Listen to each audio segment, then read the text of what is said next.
Hello students, कैसे हो आप लोग। मैं अभिषेक तिवारी आपका स्वागत करता हूं हमारे यूट्यूब चैनल दिलास स्टडी पर। तो हम लोगों ने जो एमसीक्यू की सीरीज स्टार्ट की है, जो मोस्ट इम्पोर्टेंट क्वेश्चन हैं, जो शॉर्ट टाइप क्वेश्चन आपके बोर्ड एग्जाम में पूछे जाते हैं, उनकी सीरीज स्टार्ट की है, जिसमें हम लोगों ने 50 क्वेश्चन कंप्लीट कर लिया है। अब बारी है नेक्स्ट 10 क्वेश्चन की, और जो कि आपका लास्ट 10 क्वेश्चन होगा। ठीक है, तो आइए आज इस सीरीज को समाप्त करते हैं और श्योर होते हैं कि हम बोर्ड एग्जाम में, बोर्ड की कॉपी में 15 क्वेश्चन कर लेंगे आसानी से। ठीक है, तो अपने इस वीडियो का लिंक अपने फ्रेंड्स को भी जरूर शेयर करें कि वो भी इन क्वेश्चन को करें और अपने मार्क्स को श्योर करें। ठीक है, तो क्वेश्चन स्टार्ट करेंगे। और जैसा कि हमने पहले आपको बताया था कि जो नंबरिंग होगी वो कंटिन्यू चलेगी क्वेश्चन से। ठीक है, यानी कि हमने कितना क्वेश्चन कर लिया था, 50 क्वेश्चन कर लिया था। ठीक है, तो यहाँ से कितना होगा, 51 नंबर होगा। तो ये हो गया आपका 51 नंबर क्वेश्चन। चलो फिर 51 नंबर क्वेश्चन है।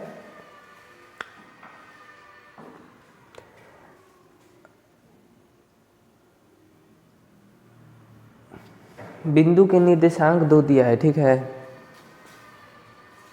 क्वेश्चन अच्छा,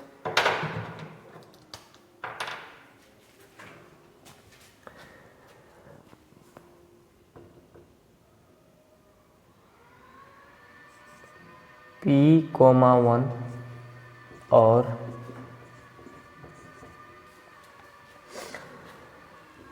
(3,5) के बीच की दूरी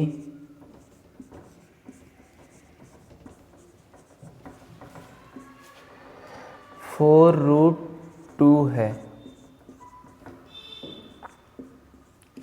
तो P का मान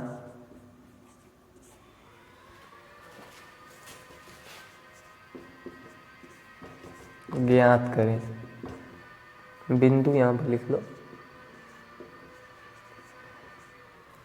ठीक है, ये आपका है क्वेश्चन। इसका सॉल्यूशन देखो कैसे होगा। हमने अभी तक क्वेश्चन क्या किया था, 2 पॉइंट दिया था, उनके बीच हम लोग दूरी निकाल रहे थे। अब यहाँ पर उसका जस्ट उल्टा कर दिया है। ठीक है, तो आपको ऐसे ही बोर्ड एग्जाम में देखो, हमने आपको कॉन्सेप्ट तो दे दिया, लेकिन कॉन्सेप्ट में थोड़ा हमने पहले ही बताया था कि डिजिट चेंज हो सकता है। अब हमने आपको दूरी निकालना तो बता दिया है, अब वो दूरी दे दिया और पॉइंट पूछ दिया, तो इतना आपको कॉमन सेंस लगाना होगा। ठीक है, तो दूरी हमको दिया है, P का मान ज्ञात करना है। तो जैसा कि हम लोग दूरी सूत्र जानते हैं, दूरी बराबर क्या होता है, x2 - x1, या फिर x1 - x2 कोई भी कर सकते हो, क्योंकि होल स्क्वायर है तो पॉजिटिव ही होगा। ठीक, और प्लस y2 - y1 का होल स्क्वायर। अब वैल्यूज यहाँ पर रख दो, जो मान दिए हैं वो यहाँ पर रख दो। दूरी क्या आपको दी है, 4√2 दी है। ठीक है, और ये अंडर रूट में x2 क्या है, 3 - p का होल स्क्वायर प्लस 5 - 1 का होल स्क्वायर। हो गया। अब यहां से करो, 4√2 है, ये जो अंडर रूट है इसको इधर लाओ, स्क्वायर कर दो, या फिर दोनों पक्षों का वर्ग कर दो, बात तो सेम ही है। तो चलो जैसे सिस्टम से लिखना है, दोनों पक्षों का वर्ग करने पर क्या होगा कि ये हो जाएगा 4√2 का स्क्वायर बराबर, ये हो जाएगा 3 - p का होल स्क्वायर प्लस 5 - 1 का होल स्क्वायर। ऐसा ही होगा, स्क्वायर से रूट कैंसिल हो जाएगा। स्क्वायर करोगे 4 का स्क्वायर क्या हो जाएगा 16, और √2 का स्क्वायर करोगे तो केवल 2 बच जाएगा, और बराबर इसको ना a माइनस बी के होल स्क्वायर पर खोल दो।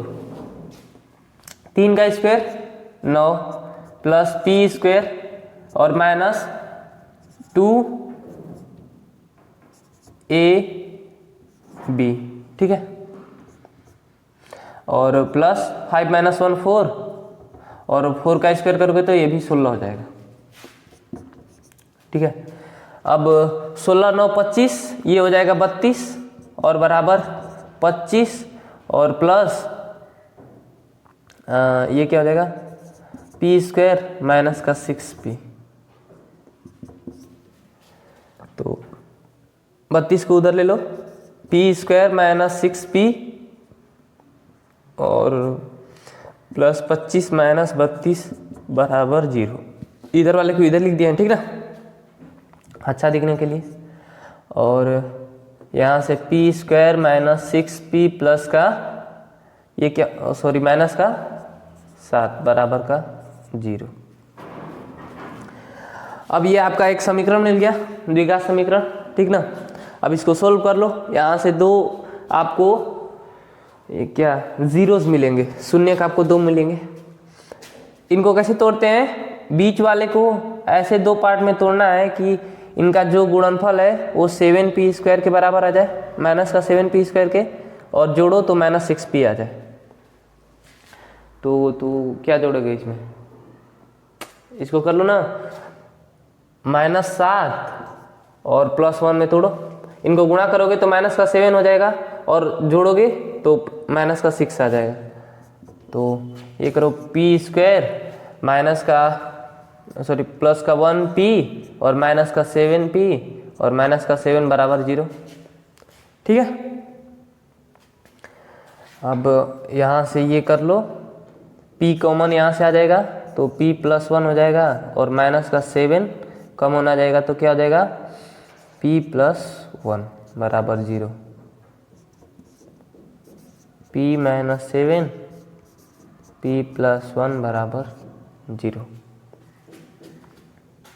ठीक है। अब इनकी अलग अलग तुलना 0 से कर लोगे तो क्या आ जाएगा, अलग अलग 0 से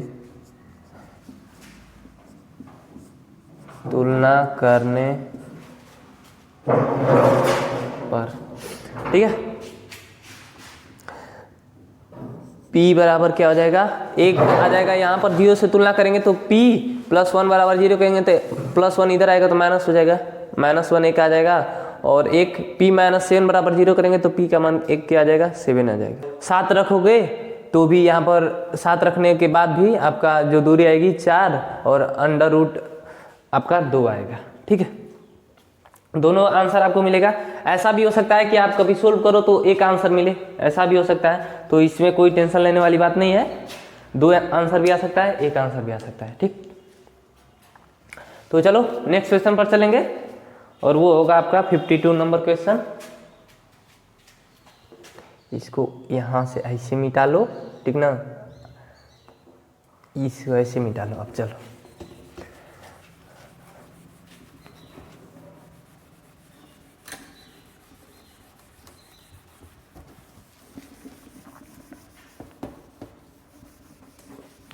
एज इट इज जैसा हम लिखवा रहे हैं स्टूडेंट्स, आप केवल वैसा लिखिए, आपको बोर्ड एग्जाम में 2 मार्क्स कोई नहीं काटेगा, ठीक ना। अब आप उसमें एक्सपेरिमेंट मत करिएगा, ठीक है, कि कुछ ये जोड़ दे कुछ ये जोड़ दे, नहीं, एक्सपेरिमेंट नहीं करना है। हम जितना लिखवा रहे हैं आप उतना बोर्ड एग्जाम में केवल लिख लो, देन सब कुछ अच्छा होगा और आपके हित में होगा। चलो फिर नेक्स्ट क्वेश्चन, 52 नंबर क्वेश्चन। आपका दिया है 2 इक्वेशन है, ठीक है, 2x + 3y बराबर 46। देखो 52 नंबर क्वेश्चन, 2x + 3y बराबर का 46, और एक इक्वेशन आपको दिया है 3x + 5y बराबर का 4, ठीक ना। और क्या पूछा है, को वज्र गुणन विधि द्वारा हल करें, ठीक ना।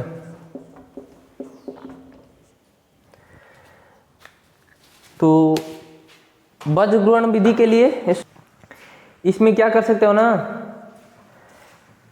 कि इनमें से आप निकाल लो। पहले देखो, हल करो, पहले लिखो ना कि दिए गए समीकरण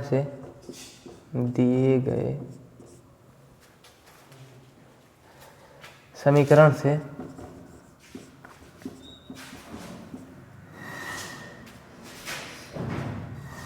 A1 बराबर A1 8 और B1 और ये हो गया C1, ठीक ना। A1 क्या हो जाएगा 2, B1 क्या हो जाएगा 3 और C1 क्या हो जाएगा। जो रैखिक समीकरण का व्यापक रूप होता है वो होता है AX प्लस BY माइनस का C बराबर का 0, ठीक है। और सॉरी, ये भी प्लस ही होता है, प्लस का C बराबर का 0 होता है, ठीक ना। तो इसको इधर लाओगे तो क्या हो जाएगा माइनस का 46 यानी कि माइनस का 46। और फिर दूसरे समीकरण से लिख लो A2 बराबर 3, B2 बराबर 5 और C2 बराबर 4, ठीक है। अब यहां से डायरेक्ट लिखो, अतः x बराबर x की वैल्यू, x का कोफिशिएंट क्या है 2 है और 3 है, ठीक ना। तो इसको हम जब x का वैल्यू निकालेंगे तो इसको पहले एक बार इग्नोर करेंगे। B1 गुणा C2, इसका फॉर्मूला होता है B1 गुणा C2, ठीक ना। पहले इस तरह एक बार करोगे और उसके बाद माइनस का साइन आएगा और C1 गुणा B2, उसके बाद अपन में आ जाएंगे, इसको अब हटा लो, ठीक है। और नीचे क्या करेंगे कि ये जो कांस्टेंट है इसको इग्नोर करेंगे। अब यहां से देखेंगे इसको A1 गुणा B2 माइनस का B1 गुणा A2, ठीक है। ये आपका x का मिल गया। और ऐसे ही हम y का भी फॉर्मूला लिख लेते हैं। y का क्या होता है, y का निर्देशांक का, y के लिए क्या करेंगे, पहले जो y का कोफिशिएंट वाला है इसको इग्नोर करेंगे, ठीक ना। इसको इस तरह तोप लिए, ठीक ना। 2 गुणा 4, देखो कैसे होगा A1 C2, ठीक ना, A1 C2 माइनस का C1 A2, ठीक ना। अब वन में क्या हो जाएगा, अब क्या करो ना कि कांस्टेंट को फिर क्या करो, इग्नोर करो और ये भी माइनस 4 ही हो जाएगा ना। और इनका गुणा करो A1 B2 minus B1 A2, ठीक है। ये दो फॉर्मूला हो गया, इनमें आप वैल्यूज रख दो, उसके बाद जो आएगा वो x और y का वैल्यू होगा, ठीक है। तो चलो रखते हैं मान, B1 क्या है 3 गुणा C2 माइनस 4, सॉरी। और C1 क्या है आपका माइनस का 46 और इंटू B2 क्या है 5, अपन में A1 2 B2 5 माइनस 3 गुणा 3। अब इसको सोल्व करो, माइनस का 12 माइनस माइनस ये तो प्लस हो जाएगा, 40 पाँच 200 और 230 हो जाएगा ये, ठीक है। और ये क्या हो जाएगा 10 और माइनस का 9, यहाँ से आपका क्या आ गया 218, x की वैल्यू क्या आ गई 218। अब y की वैल्यू देखो, y को सोल्व करेंगे, इतनी बड़ी वैल्यू आ रही है, क्वेश्चन सही है ना।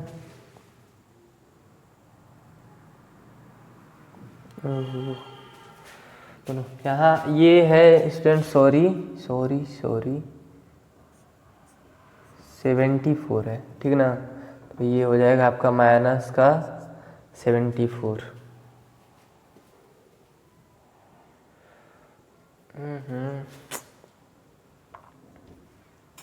माइनस का 74 हो गया ये, और इसका गुणा करोगे तो कितना आएगा, 37 लिखे 21 210 और 12 222 हो जाएगा ये 200 माइनस का 222 और प्लस का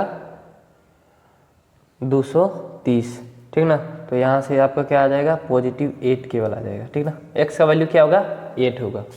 अब यहाँ देखो a1 क्या हो जाएगा 2, c2 क्या है माइनस का 74, माइनस का c1 क्या है 46 माइनस का, और a2 क्या है 3 है, अपॉन में सेम जो वैल्यू आएगा ये डायरेक्ट कर दें, दोनों सेम ही है तो डायरेक्ट हम यहाँ पर रख दे रहे हैं, आप अदरवाइज जैसे लिख सकते, चलो लिख ही लो 2 गुणा 5 माइनस 3 गुणा 3, यहाँ से करो तो इसका 2 से गुणा करें 70 70 140 और 148 हो जाएगा माइनस का, और ये 4 3 12 प्लस में हो जाएगा 4 3 12 120 और 18 138, और अपन क्या हो जाएगा 10 माइनस का 9, तो यहाँ से क्या आ जाएगा 38 और माइनस का 10, तो x का वैल्यू 8 और माइनस और y का वैल्यू क्या हो गया माइनस का 10, तो x बराबर 8 और y बराबर माइनस का 10, ये हो गया आपका आंसर, इसकी वैल्यूज हो गई। अब यहाँ से चेक कर लो, एक बार हम चेक करना चाहते हैं, ठीक ना, क्योंकि इतनी बड़ी बड़ी वैल्यूज इसमें दे दिया है ना क्वेश्चन में, इसको एक बार चेक कर लो। x का वैल्यू 8 रखो, इसमें रखो 8 8 दूना 16 हो गया, और इसका माइनस का 10 रखो, माइनस का 10 नहीं आएगा, कुछ तो मिस्टेक जरूर हो रहा है, क्योंकि माइनस 10 रखेंगे तो ये इसको सेटिस्फाई नहीं करेगा, माइनस 10 रखेंगे तो माइनस 30 और फिर 16 घट जाएगा तो 46 कैसे आएगा। देखो 8 तो ठीक है, y की वैल्यू देखो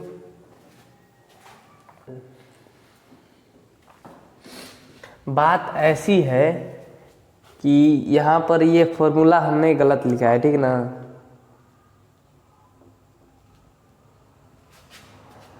ये नेगेटिव होता है ये पॉजिटिव होता है, ठीक है। अब यहाँ से कर लो, यहाँ से ये क्या हो गया, इसको कर लो नेगेटिव में, इसको नेगेटिव कर लो, इसको पॉजिटिव करो तो ये नेगेटिव हो जाएगा, और ये इसको नेगेटिव करो तो ये पॉजिटिव हो जाएगा, ठीक है। अब यहाँ से पॉजिटिव 10 आपका आ गया, तो प्लस 10 आपका आंसर होगा। x का वैल्यू क्या है 8 और y का वैल्यू 10 है, ठीक है। यहाँ पर y का थोड़ा सा माइनस प्लस का इधर उधर हो गया था, ठीक ना। चलो फिर नेक्स्ट क्वेश्चन पर चलेंगे, जो होगा आपका 53 नंबर क्वेश्चन, ठीक ना।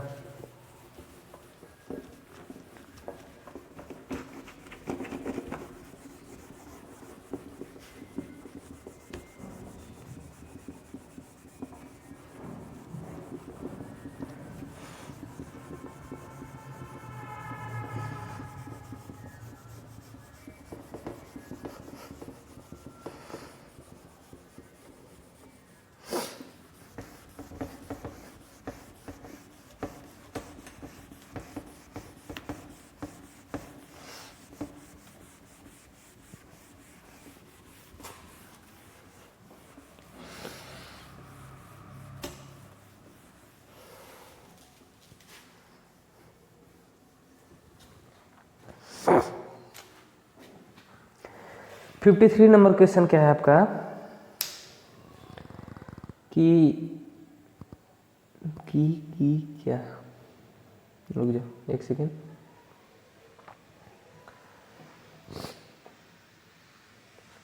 दिया है P के किन मानों के लिए निम्न समीकरणों के युग्म का एक अद्वितीय हल है। P के किन मानों के लिए, इसको 53 करो और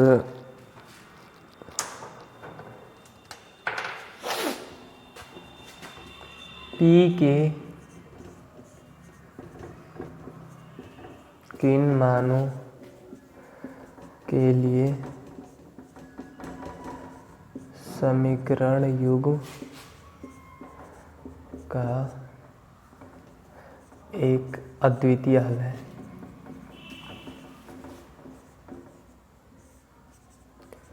अद्वितीय हल है, ठीक ना। और आपको क्या दिया है, जो समीकरण दिया है वो 4x plus P Y plus 8 बराबर का 0, और एक क्या दिया है आपका 2x प्लस 2y प्लस का 2 बराबर का 0, ठीक है। यहाँ पर p की वैल्यू क्या रखोगे कि इन दोनों समीकरणों का जो हल आए वो अद्वितीय आए, ठीक ना। तो दो लीनियर इक्वेशन का, ठीक ना, अद्वितीय हल आने के लिए क्या होता है, अद्वितीय हल आने के लिए दो रैखिक समीकरण का अद्वितीय हल होने के लिए a1 by a2 is not equal to b1 by b2, ठीक है। यही शर्त होती है कि a1 और a2 का अनुपात b1 b2 के अनुपात के बराबर नहीं है तो समीकरण युग्म क्या अद्वितीय हल होगा, ठीक ना। तो हम क्वेश्चन से लिख लेंगे,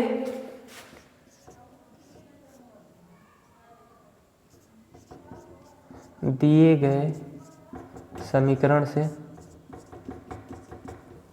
ठीक है, a1 4 b1 p c1 8 a2 2 b2 2 c2 2, ठीक।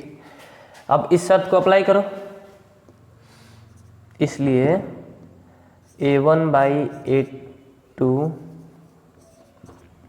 Is not equal to b1 by b2, या a1 क्या है 4/2 is not equal to b1 क्या है p/2, 2 से 2 कैंसिल हो जाएगा, यानी कि p is not equal to 4। अब देखो यहाँ पर क्या दिया था, अद्वितीय हल होने के लिए ना, तो p का मान अगर 4 नहीं होगा, 4 के अलावा आप कोई भी इसमें मान रख दो, ठीक ना, 4 के अलावा आप इसमें कोई भी मान रख दो ना, तो इसका जो हल आएगा अद्वितीय आएगा, ठीक ना।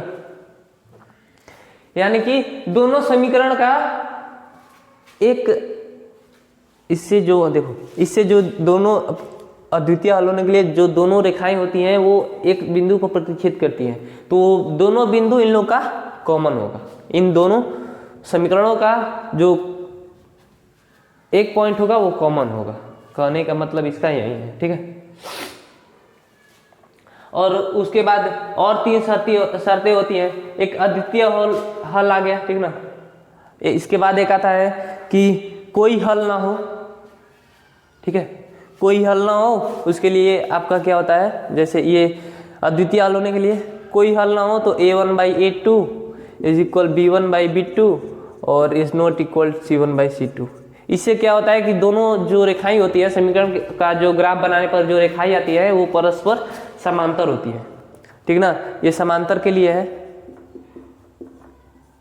कोई हल ना हो तो इसमें कोई एक को गायब कर देगा और पूछेगा कि और बताओ, ठीक ना। एक a2 को गायब कर दिया तब पूछेगा कि a2 क्या होगा, ऐसे ही, ठीक ना। इसको a2 कर लो। और एक तीसरी शर्त क्या होती है कि संपाती हो, संपाती हो यानी कि एक लाइन है, इसके ऊपर ही एक और लाइन आएगी, इसके ऊपर ही एक और लाइन आएगी, ठीक ना। संपाती का मतलब यही हुआ। तो उनका रेशियो क्या होता है, a1 बाई a2 बराबर b1 बाई b2 और बराबर c1 बाई c2। ये संपाती रेखाओं के लिए होता है, ठीक ना। ये प्रतिच्छेदी रेखाओं के लिए होता है, इसमें अनंत हल मिलेंगे आपको, ठीक है। यहाँ पर तीनों मैंने बता दिया। अब आप जस्ट जैसे ये किया है हमने, आपको वैसे ही उसको लिख कर देना है अगर वैसा पूछे तो, ठीक है। तो होपफुली आपको समझ में आ गया होगा। ये 53 नंबर क्वेश्चन था स्टूडेंट, ठीक है। अब आएंगे नेक्स्ट क्वेश्चन 54 नंबर क्वेश्चन पर। तो जो 54 नंबर क्वेश्चन है वो है आपका 10 और 250 के बीच में 4 के कितने गुणज हैं।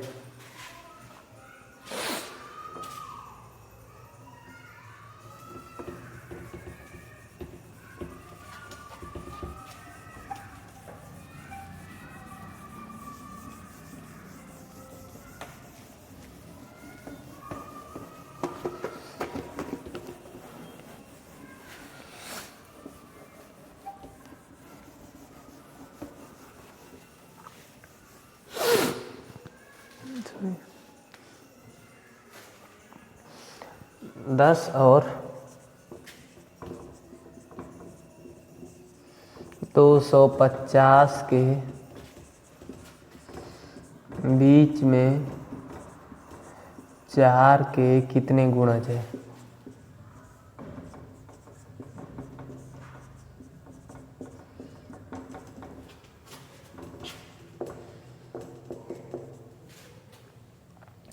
ठीक है, आपको ये क्वेश्चन कहाँ का लग रहा है? ठीक है, ये क्वेश्चन है आपका समांतर श्रेणी का, ठीक ना।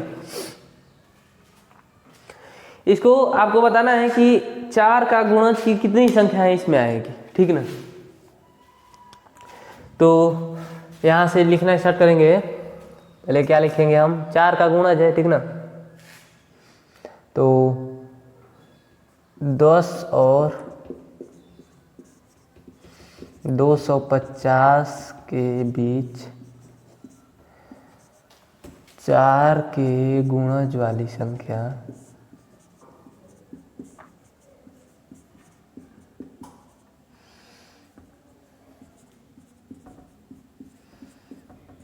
संख्याएं हैं, ठीक ना। यहां से क्या लिखो? 4 का गुणज 10 से बड़ा क्या होगा? 12, ठीक ना। 12 के बाद 4 का गुणज है, यानी कि उनके बीच जो अंतर होगा 4 का होगा, ऑब्वियसली सी बात है, ठीक है ना। ये क्या हो जाएगा? 16। फिर उसके बाद 4 का गुणज है तो और 4 का अंतर आएगा 20। ऐसे ही डॉट डॉट डॉट डॉट चलता रहेगा 4 का अंतर। और लास्ट इसके पहले क्या? 250 के पहले कौन सी छोटी संख्या होगी जो 4 से भाज्य होगी? 4 का गुणज है, यानी कि जो भी संख्याएं होंगी वो 4 से भाज्य होंगी, ठीक ना। तो ये क्या आ जाएगा? 248। ये अंतिम संख्या होगी, ठीक ना। इससे हमको क्या एक समांतर श्रेणी प्राप्त हो गई, ठीक है। तो यहां लिखेंगे प्राप्त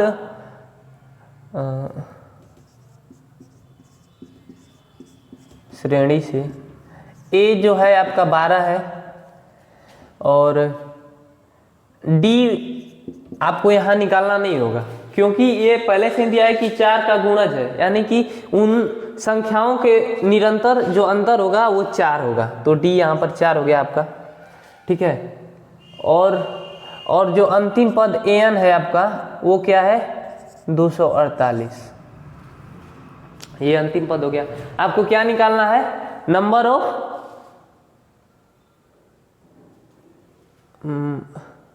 क्या 4 के गुणज वाली संख्याएं आपको निकालनी है ना, कितनी है, ठीक है। तो यहां से करो an बराबर a plus n minus 1 into D.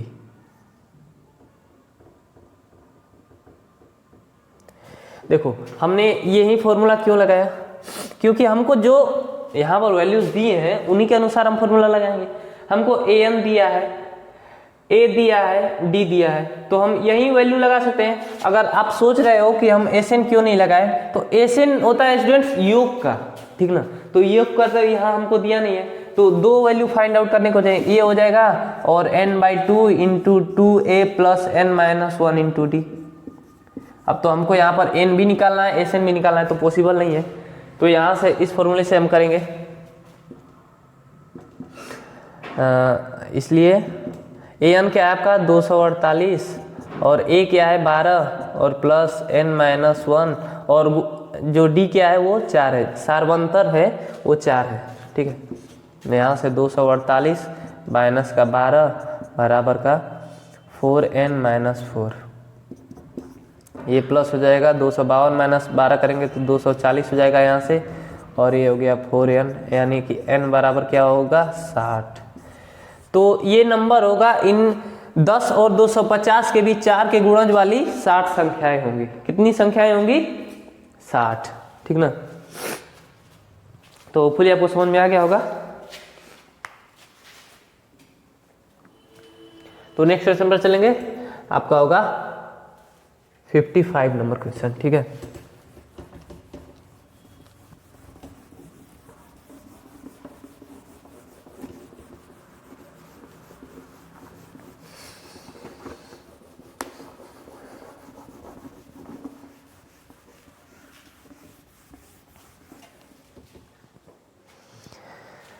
Fifty 55 number question क्या है आपका?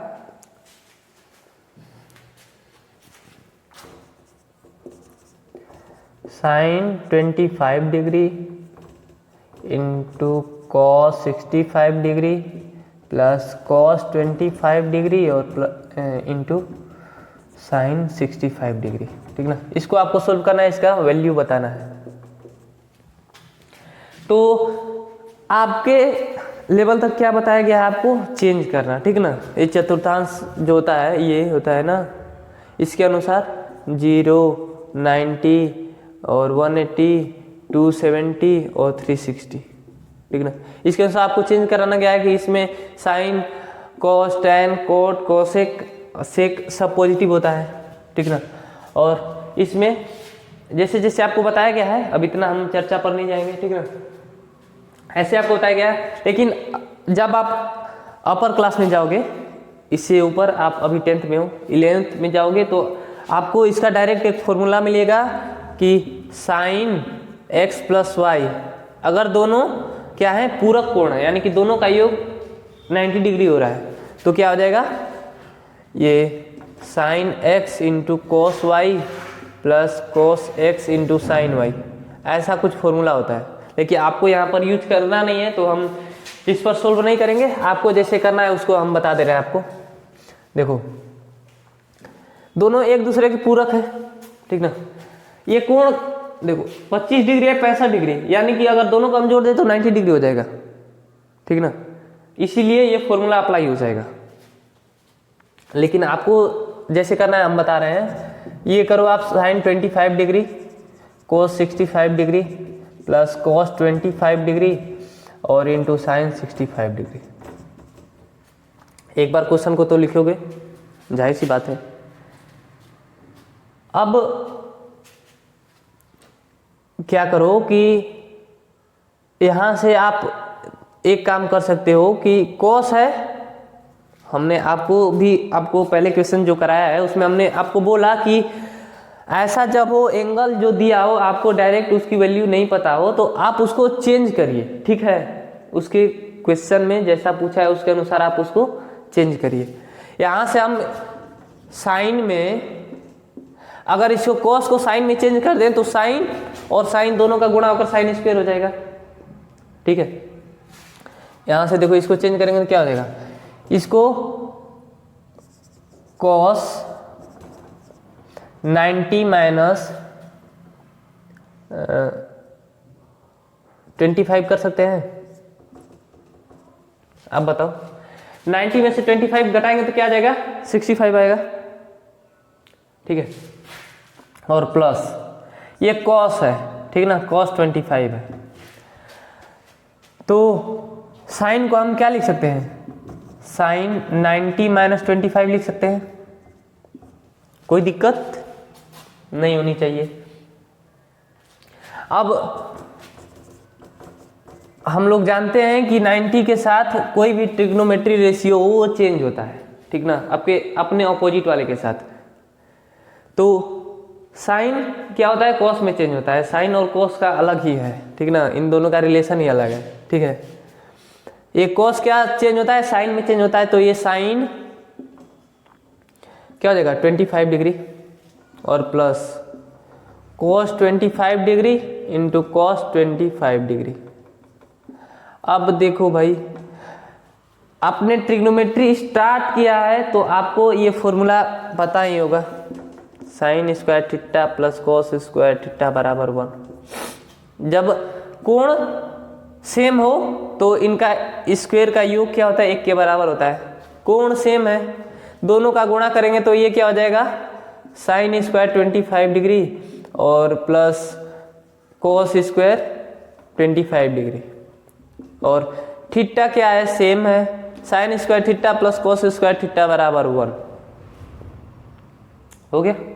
तो ये आपका आंसर हो जाएगा, ठीक ना। आपको जो वैल्यूज नहीं दी हो तो आपको टेंशन नहीं लेना है, आप केवल उनको चेंज करिए, ठीक ना।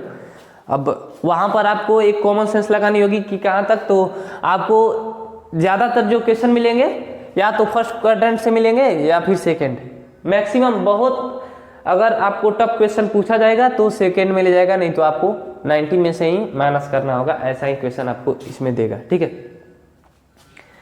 तो होपफुली आपको समझ में आ गया होगा, इसमें करना कुछ नहीं था, हमने ये भी बता दिया। आप इसको भी कर दो, कोई बात नहीं, इसको कर दोगे तो भी आपका सही है, ठीक ना। लेकिन ये आपको मिलेगा 11th क्लास में।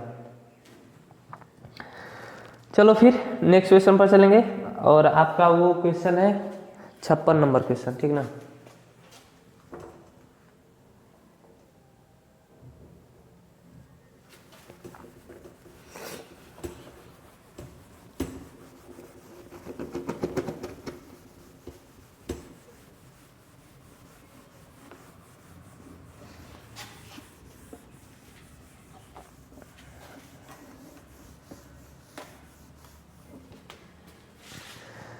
छप्पन नंबर क्वेश्चन है आपका, एक आकृति दी हुई है, ठीक ना, वृत्त है, ठीक है, और उसमें एक छायांकित भाग है। देखो क्वेश्चन क्या है,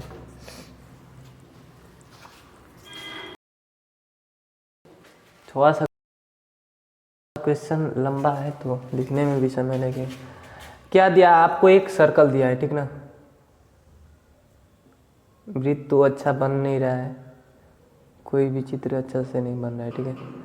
ये हो गया आपका वृत्त, लेकिन फिर भी ठीक ही है। और इसका आपको डायमीटर दिया है, ठीक ना, और इसको यहाँ से ऐसे ऐसे ऐसे मिला दिया। ये आपका छायांकित भाग है, आपको इसका एरिया निकालना है। और ये दूरी क्या है ना, इसका देखो, ये ऐसी दूरी रखी गई है कि मान लो कि ये लंबवत हो जाएगा, ठीक ना, ये स्ट्रेट लाइन एक आ जाएगी। और आपका यहाँ से क्या है, क्या दिया है, नोटेशन क्या है, P Q R. P Q दिया है आपको 24 सेंटीमीटर और पी आर दिया है आपको 7 सेंटीमीटर। तो आपको बोला है कि, और वृत्त का केंद्र क्या है, ओ। तो छायांकित भाग का क्षेत्रफल ज्ञात करो। आकृति में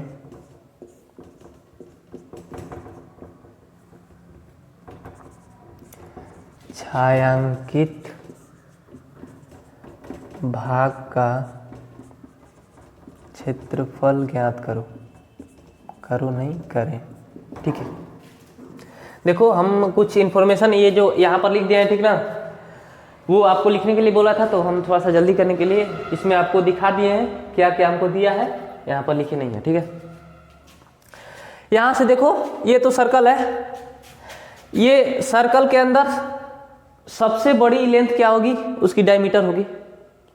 सर्कल के किसी दो बिंदुओं को मिलाएंगे तो सबसे बड़ा जो लाइन होगा वो क्या होगा, डायमीटर होगा, उसका जो व्यास होगा। उसके बाद जो भी उसमें रेखा, उसको जीवा बोलते हैं, उसको खींचोगे तो वो डायमीटर से छोटी ही होगी।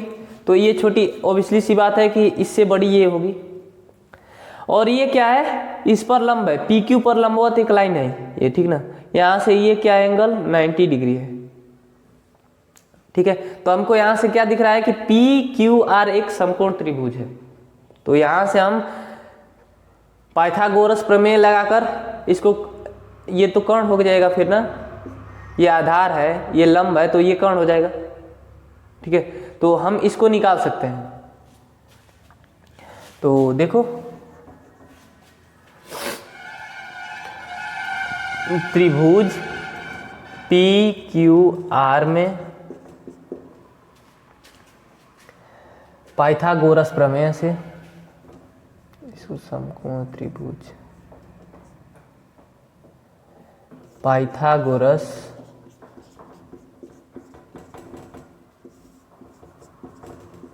प्रमेय से क्या होता है, कर्ण का स्क्वायर यानी कि क्यू आर का स्क्वायर वो पी आर और पी क्यू के स्क्वायर के योग के बराबर होता है, पी आर का स्क्वायर प्लस पी क्यू का स्क्वायर। ठीक है, ऐसा ही होता है पाइथागोरस प्रमेय में। अब जो मान दिया है उसको रख लो। पी आर क्या दिया है, 7 दिया है स्क्वायर, प्लस ये क्या दिया है 24, पी क्यू 24 का स्क्वायर, और 7 का स्क्वायर तो 49 और 24 का स्क्वायर 576 होता है। ठीक है, इसको जोड़ दो, क्या हो जाएगा, 9 6 15 के 5 हासिल लगा 1, 7 4 11 1 12 के 2 हासिल लगा 1 और 5 1 6 625 हो गया। ये है क्यू आर का स्क्वायर, क्यू आर का स्क्वायर, क्यू आर का स्क्वायर। ठीक ना। अब यहाँ से स्क्वायर इधर जाएगा तो अंडर रूट हो जाएगा, तो क्यू आर बराबर अंडर रूट 625। यहाँ से क्यू आर क्या हो जाएगा, इसका अंडर रूट निकालोगे तो क्या हो जाएगा 25। ठीक है, 25 का स्क्वायर होता है 625। हमको क्या ये मिल गया, आपको जो कर्ण है, कर्ण यानी कि डायमीटर जो है आपको मिल गया 25 सेंटीमीटर। ठीक है, ये त्रिभुज दिख ही रहा है, तो हम एक बार और क्या करेंगे कि त्रिभुज का क्षेत्रफल निकालेंगे। ठीक ना, त्रिभुज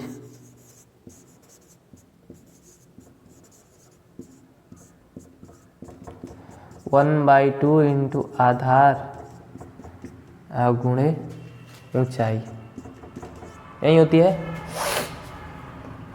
यहाँ से 1/2, ठीक है, आधार क्या है 24, ऊंचाई क्या है 7।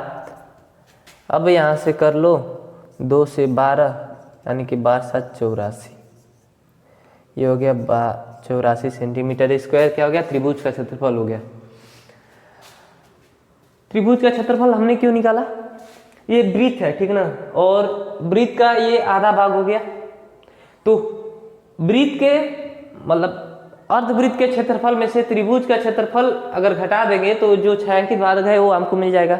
और हमने आपको स्टार्टिंग में ही बताया कि ये जो क्षेत्रफल है, ये जो क्षेत्र बचा है वो न करने के बराबर है। ठीक ना, एक स्ट्रेट लाइन है। ठीक है, तो अब लिखो छायांकित भाग का क्षेत्रफल जो है अर्धवृत्त के क्षेत्रफल, अर्धवृत्त वृत्त का क्षेत्रफल और माइनस आपको त्रिभुज का क्षेत्रफल।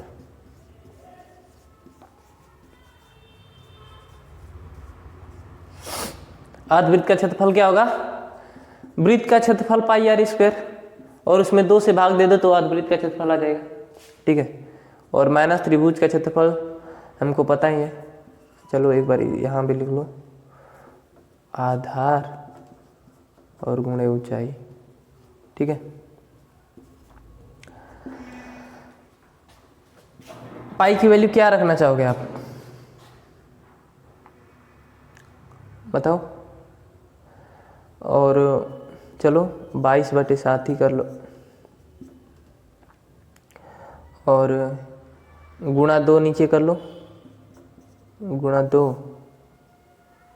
और r क्या आएगा, देखो यहाँ पर r 25 है डायमीटर जो है, यहाँ d बराबर क्या है 25 है, तो r यहाँ से क्या आ जाएगा 25/2 यानी कि 12.5, ये आपका त्रिज्या आ जाएगी। तो गुणा 12.5 गुणा 12.5 क्योंकि स्क्वायर है, और माइनस का 84। ठीक है, अब यहाँ से क्या करो कि ये दोनों पॉइंट को नीचे ले लो, पॉइंट को नीचे लोगे तो क्या आ जाएगा 7 दूना 14 और 2 जीरो आ जाएगा, तो 22 गुणा 125 गुणा 125 और ये 1400 हो जाएगा और माइनस का 84। अब एलसीएम लो, इसका गुणा करो। अब अलग से गुणा करना भी तो होगा। 125 गुणा 125 करोगे तो क्या होगा 50 25 ऐसे लगा 2 12 और 5 1 6, ठीक ना। और 2 से 250 हो जाएगा और 1 से 125 हो जाएगा। 5 2 10 हाथ लगा 1 2 2 4 1 5 1 यानी 15,625 और गुणा फिर 22 भी तो करना है। 2 पंजे 10 ये 5 और 2 छक्के 12 हंसी लगा 1 1 और 2 1 3, ठीक है। 0 5 2 1 3 0 5 और 5 2 7 3 4 3। बहुत लंबा आ गया यार, लाख में पहुंच गया नहीं। अगर इसको 3 7 5 0 और माइनस 84 गुणा 1400 करो। 84 गुणा 14 केवल कर दो, जीरो तो अलग से लगा लेंगे हम। 14 चौके 56 को 86 लगा 5, ठीक है। देखो आप अलग अलग करो। 4 16 लगा 1 4 8 32 1 33, ठीक ना। 1 4 8 6 7 1176 और डबल जीरो लगा लो। 1176 1176 डबल जीरो और बटे 1400। इसको घटाओ। 0 5 7 में से 6 जाएगा 1, 13 में से 7 जाएगा 6, ठीक है। और 3 बच गया और 3 में से 1 जाएगा तो 2 बचेगा और ये भी 2 हो जाएगा बटे 1400। यहाँ से ये कैंसिल हो गया। आपका बचा क्या 22,615 बटे 140। अब इसको भाग दो। 5 से तो कट जाएगा, इसका लास्ट 5 है और 0 है तो 5 से तो कटेगा, जाहिर सी बात है। तो 5 से क्या हो जाएगा ये 28 हो जाएगा। 28 पंजे 140 और इसको 5 से घटाओ। 5 चौका 20, 2 बचेगा और 50 25 20 2 50 25 1 बचेगा। 5 दूना 10 1 बचेगा। 5 3 15 यानी कि 4523 बटे 28 सेंटीमीटर स्क्वायर। आपको जो छायांकित भाग था वो आपको मिल गया, ठीक है। क्वेश्चन में कुछ करना नहीं था, ठीक ना।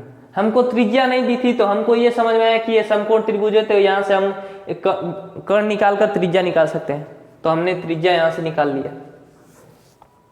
अब आपको छायांकित भाग पूछा है तो अर्धवृत्त का जो क्षेत्रफल होगा उसमें अगर त्रिभुज के क्षेत्रफल को घटाएंगे तो ये अपने आप मिल जाएगा, ठीक है। तो हमने त्रिभुज का क्षेत्रफल निकाल लिया और छायांकित भाग क्षेत्रफल निकालने के लिए अर्धवृत्त के क्षेत्रफल में से त्रिभुज का क्षेत्रफल घटा दिया हमने और इसको सॉल्व किया तो ये आ गया। थोड़ा सा कैलकुलेटिव था, ठीक ना। तो शांति से इसको देख लीजिएगा, अच्छे से कर लीजिएगा, ठीक ना। तो नेक्स्ट क्वेश्चन है आपका 57 नंबर क्वेश्चन स्टूडेंट, ठीक ना। क्वेश्चन थोड़ा सा लंबा है तो हम इसमें क्या करेंगे कि ये है आपका सांख्यिकी का क्वेश्चन है, बहुलक हमको निकालना है। हमने जैसा कि इससे पहले वाले लेक्चर में बताया था कि आपने अवर्गीकृत आंकड़ों का बहुलक तो डायरेक्ट जान लिया था, लेकिन वर्गीकृत आंकड़ा दिया हो तो कैसे उसका बहुलक निकलेगा। आपको क्वेश्चन दिया है, ठीक है, तो हम क्वेश्चन को पढ़ दे रहे हैं, ठीक है, और उसके बाद यहाँ पर हम बनाएंगे उसको। क्वेश्चन यहाँ पर लिखेंगे नहीं, ठीक है। दिया है निम्नलिखित सारणी किसी अस्पताल में एक विशेष वर्ग में भर्ती हुए रोगियों की आयु को दर्शाती है। एक सारणी दी हुई है जो एक हॉस्पिटल में भर्ती हुए एक रोगियों की आयु को दर्शाती है। आयु वर्षों में दी हुई है जिनका अंतराल जो है वो 15 है, यानी कि जो वर्ग माप है वो 15 है, सॉरी 10 है, 10।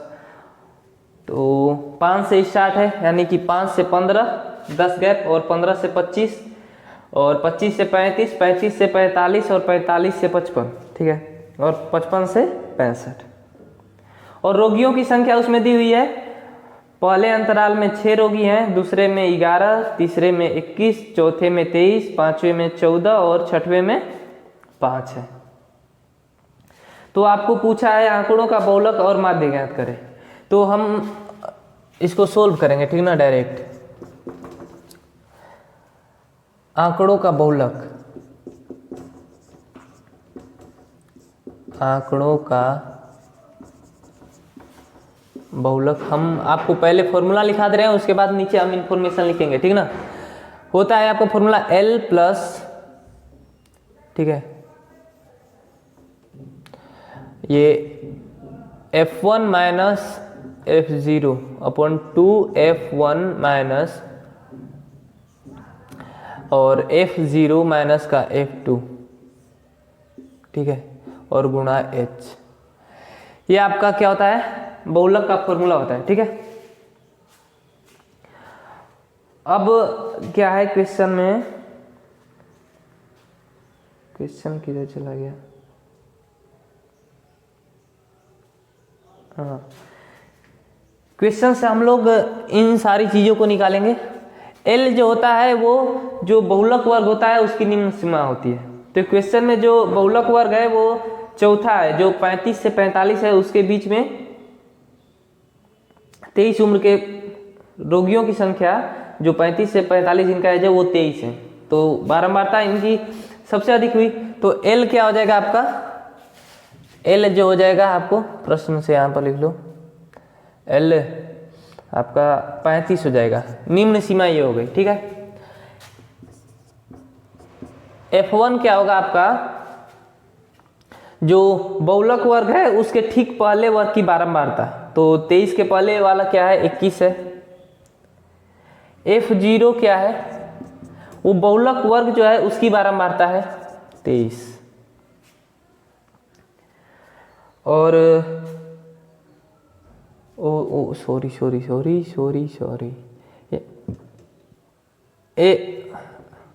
F1 क्या है ना, F1 23 है, ठीक है, और F0 क्या है 21 है, और उसमें क्या बचा अभी, F2 बचा। F2 है जो बहुलक वर्ग है उसके बाद वाले वर्ग की बारंबारता, तो उसकी बारंबारता क्या है 14। और H क्या है, वर्ग माप, यानी कि उन जो अंतराल दिया हुआ है वो कितना है, तो अंतराल आपका क्या है 10 है।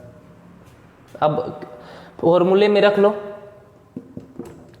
इसलिए बहुलक बराबर क्या हो जाएगा, L क्या है 35 प्लस F1 23 माइनस का 21 और अपॉन 2 F1 क्या है 23 माइनस का F0 21 और माइनस का 14 और गुणा 10। यहाँ से आपको हो जाएगा 35 और प्लस ये हो जाएगा 2/46 में से 35 घटाओगे तो क्या हो जाएगा 11 गुणा 10, यानी कि 35 प्लस 20/11। अब इसका एलसीएम ले लो, तो 11 गुणा 35 होगा तो क्या हो जाएगा 11 5 55 और हासिल लगा 5, 11 3 33 5 38 और प्लस का 20, यानी कि 405/11। अब इसका भाग दे दो, ठीक है, इसको यहाँ लिखो थोड़ा सा, ये हो जाएगा यहाँ से 405/11, 11 से भाग दो, 11 3 33, ठीक ना। आपका क्या बचा 7 बचा और 11 6 के 66 और 9 बचा, ठीक ना, और पॉइंट से 1 0 लेंगे तो 11 8 88 2 बचेगा और 11 कम 11, यानी कि 36.8 11 सही है ना, 11 8 88 2 बचेगा तो 11 कम 11, हाँ 36.81 जो बहुलक होगा वो क्या होगा 36.81 होगा, ठीक है। हमको 2 क्वेश्चन इसमें पूछा है आंकड़ों का बहुलक और माध्य, तो बहुलक तो हमने निकाल लिया, अब क्या निकालना होगा, माध्य। ठीक है, तो इसको मिटा दे रहे हैं।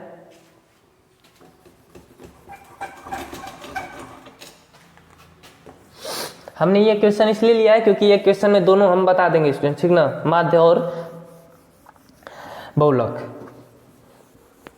वर्गीकृत आंकड़ों का क्या होता है, ठीक है, दोनों क्लियर हो जाएगा। दोनों एक साथ आपको कभी नहीं पूछेगा, शॉर्ट टाइप में आपको केवल एक ही केवल पूछेगा, जो पूछ दे, बहुलक पूछ दे या माध्य पूछ दे। तो माध्य निकालेंगे, ठीक ना, बहुलक हम लोगों ने निकाल लिया। आंकड़ों का माध्य क्या होगा, हल में देख लो। माध्य इसको x बार से स्विच करते हैं, ठीक ना, summation of x I F I. इस साइन का मतलब कुछ नहीं होता है, जोड़ होता है, ठीक ना, और एफ आई का समेशन, ठीक ना। और यहाँ पर आपको फॉर्मूला देता है आई बराबर 1 से लेकर n तक, यानी कि i जो है स्टार्टिंग 1 2 3 4 कोई नेचुरल नंबर होगा, ठीक है। अब यहाँ से देखो क्वेश्चन में आपको बारंबारता दी हुई है, f का मतलब है बारंबारता, ठीक ना। fi दी हुई है आपको 6 11 21 23 14 5, ठीक ना। और समेशन ऑफ fi आप निकाल रहे हो तो क्या आएगा, 80 आएगा, ठीक है। और xi क्या होता है कि लगातार जो अंतराल होता है, जैसे फर्स्ट अंतराल 10 का है तो सेकंड 10 का है, तो पीछे वाला भी उस अंतराल में जुड़ जाता है, ठीक है। तो पहला अंतराल 10 का है तो दूसरा अंतराल क्या हो जाएगा, x1 x2 क्या हो जाएगा, 20 हो जाएगा, x3 30 हो जाएगा, ऐसे ही करके 40 50 60 तक जाएगा, ठीक है। अब इनका गुणा जो बारंबारता है उससे कर दो। बारंबारता क्या है, पहले का 6 11 21 23 14 और 5, ठीक ना। अब इनको गुणा करो, गुणा करके जोड़ोगे तो आपका जो लास्ट में है कि कितना है वैल्यू आपका, ये रुक जाओ,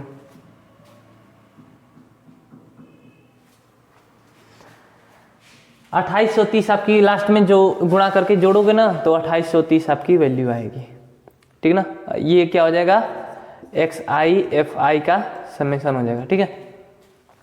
तो यहां से करो 2830 ये हो गया, और उसमें जो एफ आई का क्या निकाला था समेशन, तो ये आया था 80, इसमें भाग दे दो तो 283 बटे 8 से कटाओगे तो कितने बार में कटेगा, 24 4 8 45 3 और पॉइंट से 0 आएगा तो क्या हो जाएगा, 24 6 8 7 56, यानी कि 35.37। इनका जो माध्य होगा इसको वर्ष में लिख लो, ठीक ना, क्योंकि एज का बात हुआ है।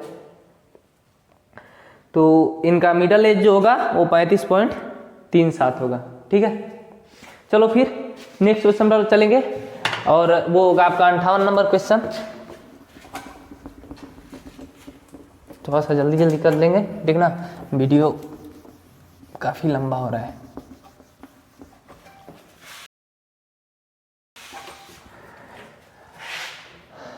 अंठावन नंबर क्वेश्चन, 58 नंबर क्वेश्चन है आपका, p के किस मान के लिए द्विघात समीकरण px square minus 5x plus 3 बराबर 0 के मूल बराबर है। p के किस मान के लिए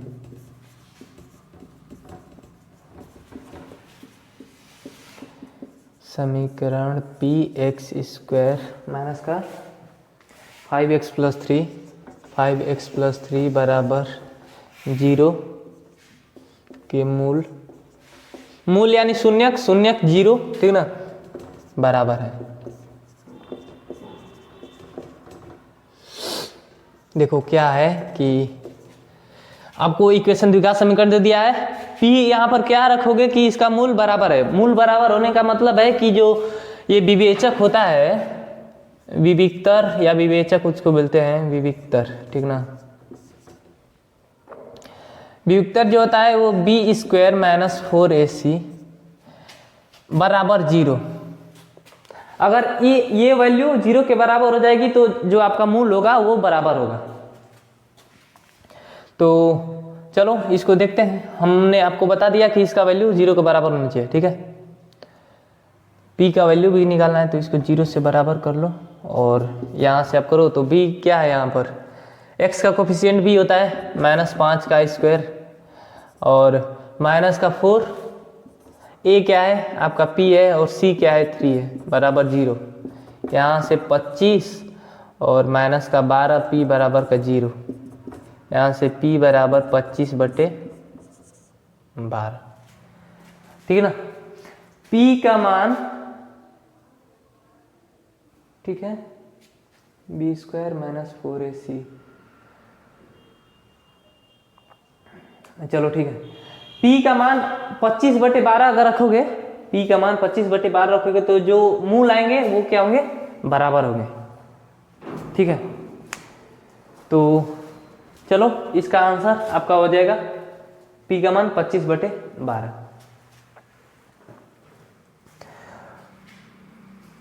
नेक्स्ट क्वेश्चन में चलेंगे। 59 नंबर क्वेश्चन आपका होगा।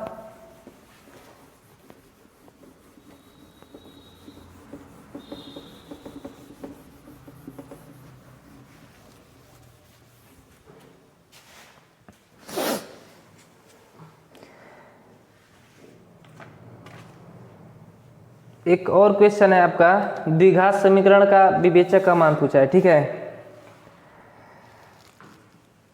तो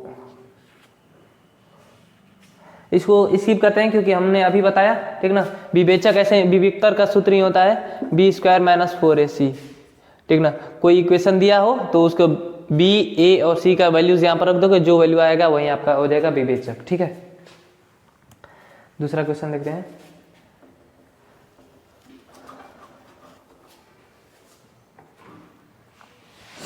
एक है द्विघाती सूत्र का प्रयोग कर समीकरण x² + 7x + 10 बराबर 0 के मूल ज्ञात करें।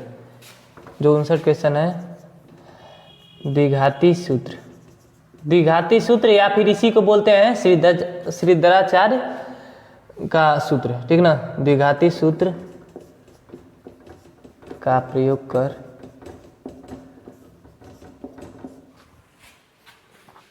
x² + 7x + 10, x² + 7x + 10 बराबर 0 के मूल ज्ञात करें, ठीक है।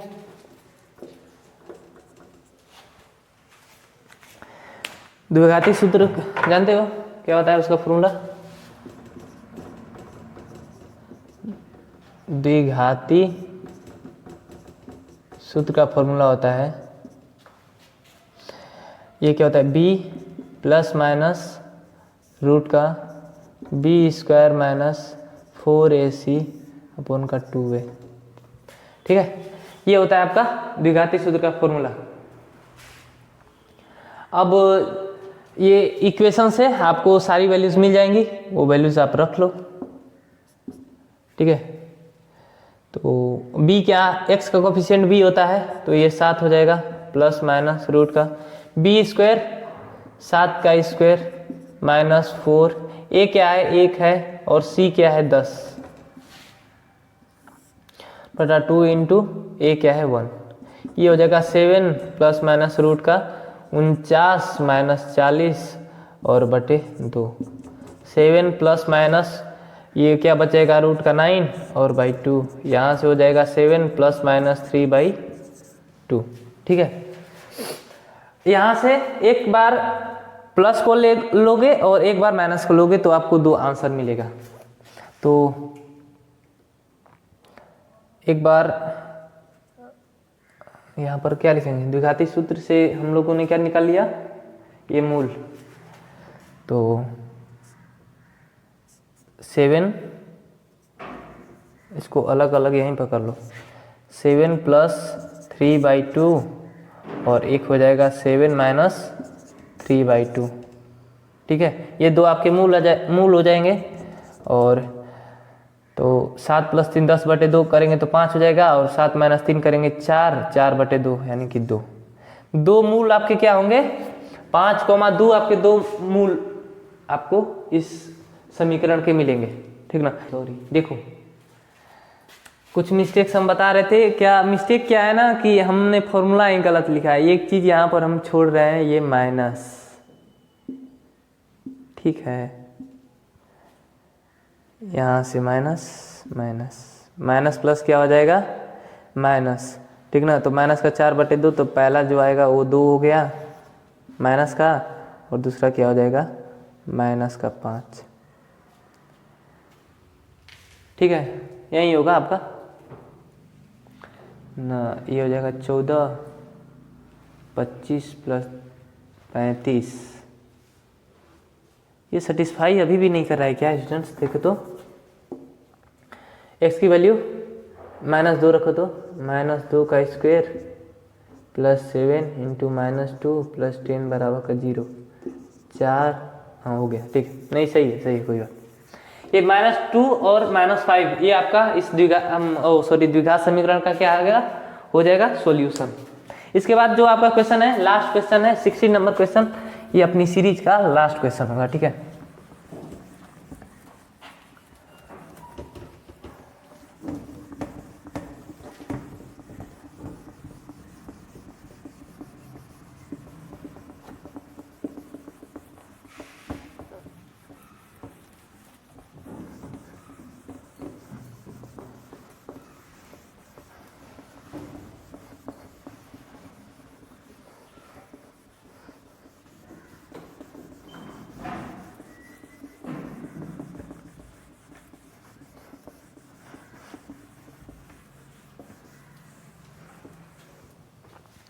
सिक्सटी नंबर क्वेश्चन, ठीक ना।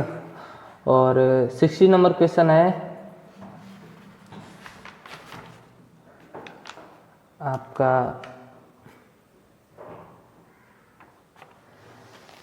प्रथम 100 प्राकृतिक संख्याओं का योगफल निकालें। प्रथम 100 प्राकृतिक संख्याओं का योगफल निकालें। सॉल्यूशन करेंगे, समांतर श्रेणी का क्वेश्चन है, 100 प्राकृतिक संख्याओं का योगफल निकालने के लिए बोल रहा है।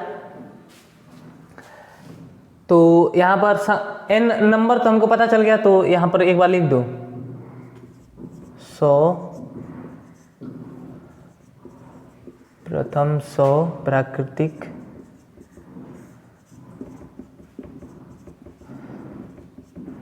संख्याएं हैं, ठीक ना। 1 2 3 डॉट डॉट डॉट डॉट 100 तक, ठीक है। अब यहां से क्या निकलेगा आपको, a बराबर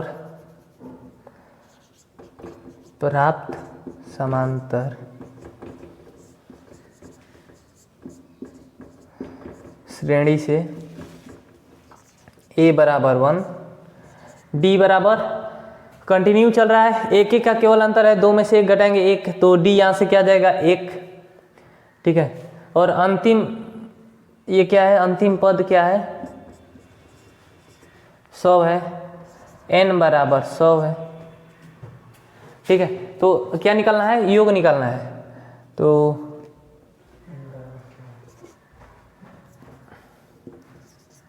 प्रथम 100 प्राकृतिक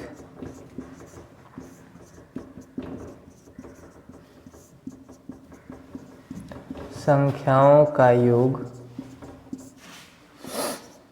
S100 बराबर, पहले एक बार फॉर्मूला लिख लो, Sn बराबर n/2 into 2a plus n-1 into D. S100 हमको निकालना है, 100 प्राकृतिक संख्याओं का योग, नंबर कितना है 100/2, 2 इंटू 1 करेंगे, प्रथम पद 1 है, और प्लस 100 माइनस का 1 और गुणा 1, क्योंकि अंतर भी तो 1 ही है, सार्वंतर। और यहाँ से ये हो जाएगा 50, 2 प्लस 99, ठीक है। 50 गुणा 101, 0 और 505, यानी कि 5050। जो 100 प्राकृतिक संख्या है उनका योग क्या होगा 5050। तो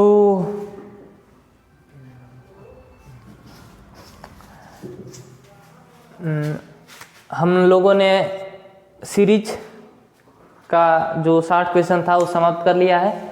आप इन क्वेश्चन को अच्छे से कर लीजिएगा, एक बार नहीं 2 बार कर लीजिएगा, क्योंकि इतना हमने जो आपको आश्वासन दिया था कि क्वेश्चन 20 से 25 लड़ेगा, पक्का लड़ेगा, ठीक ना। आप इतना अगर कर लेते हो तो आप इतना 100% श्योर हो जाओ कि 15 क्वेश्चन करने में तो तुमको कोई परेशानी होने वाली नहीं है, ठीक है। तो नेक्स्ट अब देखिए, आगे आपके लिए जो भी संभव प्रयास होगा वो करेंगे, ठीक ना। ये वीडियोस का लिंक अपने फ्रेंड्स तक जरूर पहुंचाएं कि वो भी इन क्वेश्चन को करें। मिलेंगे, जल्द मिलेंगे, ठीक ना। कुछ आपके लिए जो भी जरूरी होगा उसके साथ मिलेंगे, तब तक के लिए ओके बाय। और एक बात और कि चैनल को सब्सक्राइब करें और कमेंट जरूर करें कि वीडियो कैसा लगा, ठीक है। चलिए फिर, तब तक के लिए ओके बाय।